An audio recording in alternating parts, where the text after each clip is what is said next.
ମିଠା ଫଳ ଦେଉଥିବା ଗଛକୁ ହିଁ ଅଧିକ ଟେକା ପଥର ମାଡ଼ ସହିବାକୁ ପଡ଼ିଥାଏ। ଠିକ୍ ସେମିତି ଜୀବନରେ ଭଲ କାମ କରୁଥିବା ଲୋକକୁ ହିଁ ଅଧିକ ନିନ୍ଦା ଅପମାନ ସହିବାକୁ ପଡ଼ିଥାଏ। ଏ ମଣିଷ ବିନା ବଡ଼ ଅଜବ।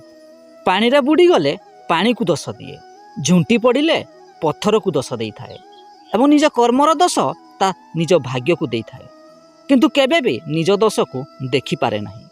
ତେଣୁ ଜୀବନରେ ସବୁବେଳେ ଅନ୍ୟର ଭୁଲକୁ ବାଛିବା ପୂର୍ବରୁ ପ୍ରଥମେ ନିଜେ କରିଥିବା ଭୁଲକୁ ଖୋଜିବାକୁ ଚେଷ୍ଟା କରନ୍ତୁ।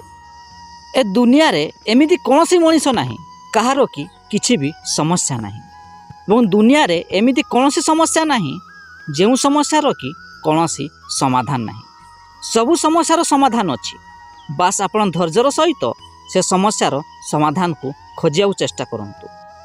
ନିଜର ଭାଗ୍ୟ କେବଳ ଦୃଢ଼ ପରିଶ୍ରମ ଦ୍ୱାରା ବଦଳିଥାଏ, ଅନ୍ୟ ଉପରେ ଈର୍ଷା କରି ନୁହେଁ।